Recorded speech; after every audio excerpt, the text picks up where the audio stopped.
What's up guys, this is Josh from CaliforniaThroughMyLens.com. Today I'm going to show you 24 things to do in San Francisco. Let's do it.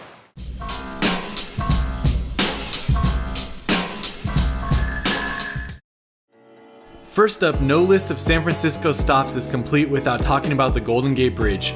It's one of the most iconic parts of San Francisco and it's just as impressive to see in person. You can walk on it, photograph it from one of the many viewpoints, or take it in from my favorite spot, Battery Spencer. Bonus points for going here at sunrise, as it is incredible to watch the light coming up from behind the bridge. Stop 2 is a visit to Alcatraz. Alcatraz is a huge tourist attraction in San Francisco and one of the most well-known jails in the entire world. This island housed many notorious criminals, but now it's a national park that is open to the public. You can take the boat ride over to the island multiple times per day, and then you can explore as slow or as fast as you want on the self-guided audio tour. I don't recommend taking the trip to Alcatraz unless you have at least a half day to explore, as there's just so much to do here. Even though it's pretty touristy, it's still a lot of fun to visit, and there's a lot of interesting history and great views to see on the island. Stop 3 is the Ferry Building. Next to where the Alcatraz tours leave, the Ferry Building has lots of different shops and eateries inside the historic structure. Some of my favorite spots to check out at the marketplace are Hog Island Oysters, Cowgirl Creamery, and Gott's Roadside. But even if you just wander the halls and grab Blue Bottle coffee, you will have a good time. Stop 4 is also near the first 2, and it's Rincon Park. Rincon Park is the home of Cupid's Span, one of San Francisco's most well-known art pieces. While there's not a lot to do at the park, I always enjoy going there for sunrise, as you can get some amazing views of the sun coming up behind the Bay Bridge. Plus, just taking some photos in front of the massive bow and arrow is worth the stop by itself. Stop 5 brings us to Coit Tower. Coit Tower is over 200 feet tall and it was built in 1933. The interior features murals painted on the many walls, and you can take an elevator all the way up to the top of the tower. When you get to the open air top floor, you can look through the many windows they have and get some great views of the city, the Golden Gate Bridge, and even Alcatraz. It's a fun way to see San Francisco from a different vantage point. Stop 6 is a ride on the famous San Francisco cable cars. If you're going to San Francisco, then the cable cars are probably already on your list. They are an iconic part of San Francisco and a lot of fun to ride. You may have to wait a while in line, but it's worth it, and I recommend trying to get an outside spot where you can hold onto the side and watch as the cars pass around you. This is a great way to get from Union Station to Fisherman's Wharf. Don't forget to visit the Cable Car Museum as well. It's free and it will tell you a lot more about these iconic cars. Stop 7 is San Francisco's Chinatown. This Chinatown is the largest outside of Asia and the oldest in North America. It was established in 1848 and it's a great spot to walk around and explore. I recommend spending some time in the shops, visiting a few of the restaurants, and going to the fortune cookie factory. The latter of which lets you write your own fortune and have it added into a warm cookie before it's bent into the traditional shape. Also, be sure to see Dragon's Gate on the way out of Chinatown. Stop number 8 brings us to Lombard Street. Claiming to be the crookedest street in the world, Lombard Street is a tourist attraction that features 8 hairpin turns that cars can drive down. While there's not much to do there other than to walk up and down the street, it's still fun to see and even more fun if you can drive down it. Be patient though, as it's usually a pretty slow drive with all the tourists jumping in the street. Stop 9 is Fisherman's Wharf. Fisherman's Wharf is one of the most touristy areas in San Francisco, but it's still a lot of fun to visit. I recommend stopping by Boudin and getting some of their clam chowder in a bread bowl, and then going to Musée Mécanique.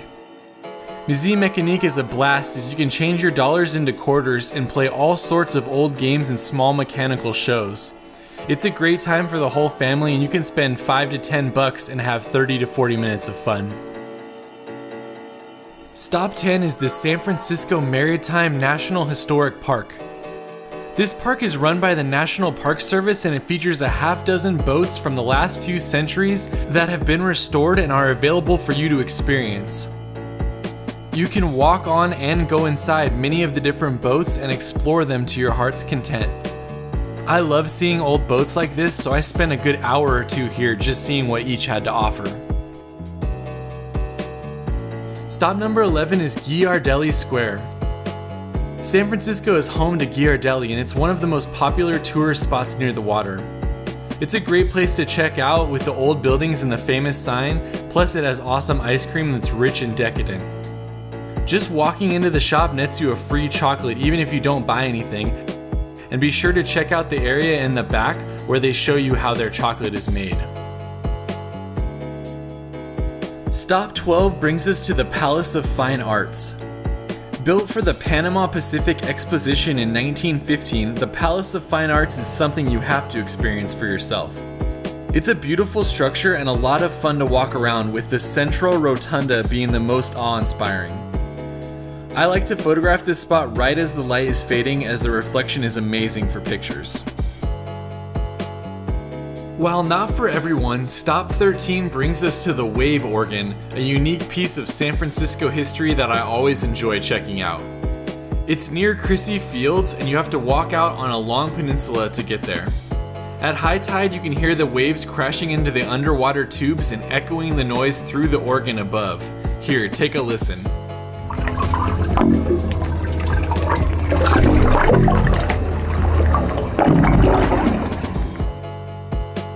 Stop number 14 is a visit to the Presidio. With over 200 years of history, the Presidio is one of those places you could easily spend weeks exploring. This old military base was transferred to the National Park Service in the 1990s, and it features many old structures, hiking trails, and beautiful views.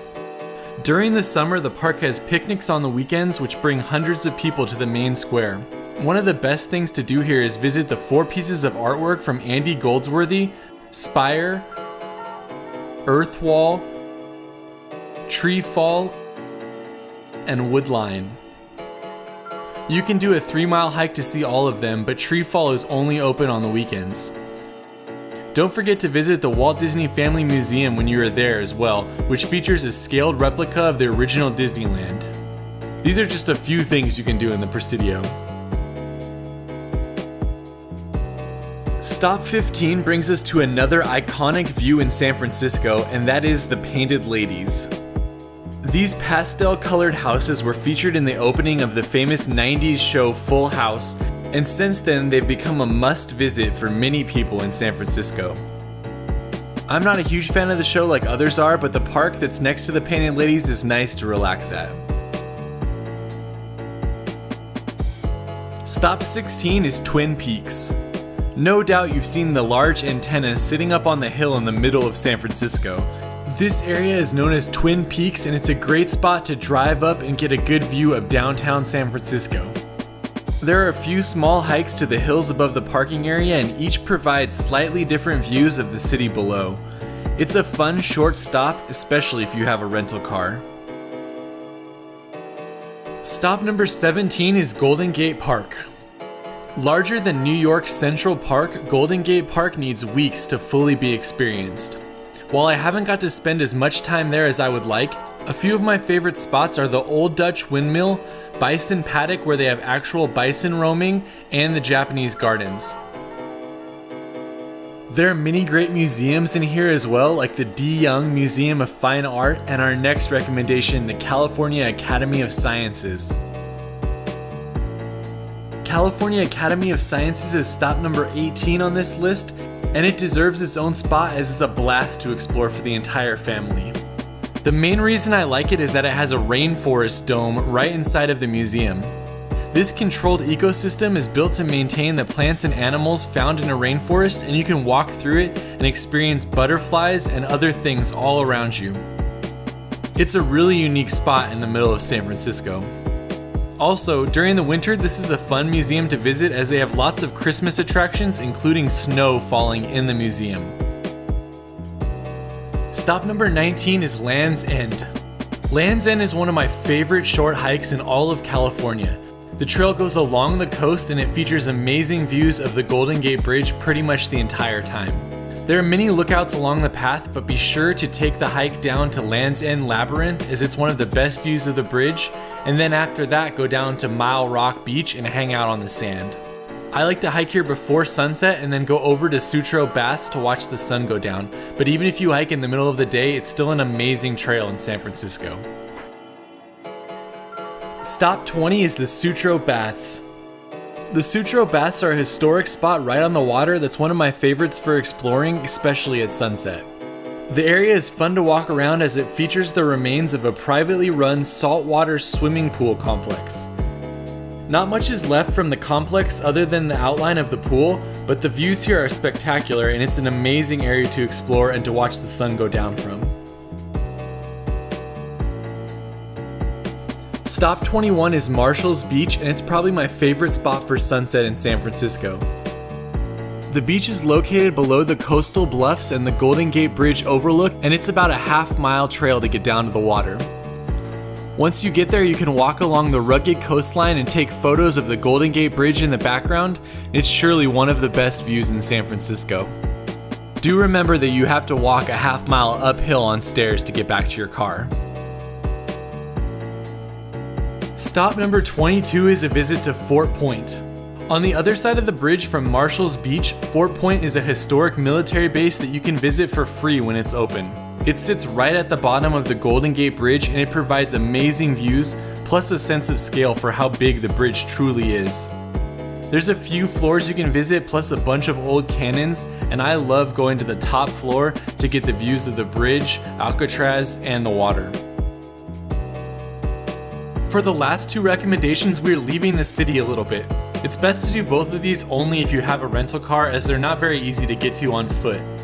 First, recommendation number 23 is the Point Bonita Lighthouse. Located on the cliffs across from Land's End, this lighthouse is one of the most picturesque in California. It's accessed by a half-mile walk and it features a suspension bridge that takes you over the water to the lighthouse. The views from the lighthouse of the coastline and the bridge behind you are amazing, and it's something that all Bay Area visitors should see at least once. It's only open 1 to 2 days a week though, so be sure you check in advance. My last recommendation is a trip up to Muir Woods. When visiting California, people often ask where to see redwoods. While it's best to see them at Redwood National Park or Sequoia National Park, if you're staying near San Francisco, then Muir Woods is about as good as it gets. Muir Woods is about 35 minutes from downtown San Francisco, and it features some amazing trees and a beautiful spot to walk around and explore. That's it, my list of 24 places to visit in San Francisco. If you want to see more of my videos, click right here to subscribe. If you want to see my other channel that shows videos outside of California, you can click right here. And then if you want to read more about all of these spots and others in California, click the link below. We will see you guys on the next video.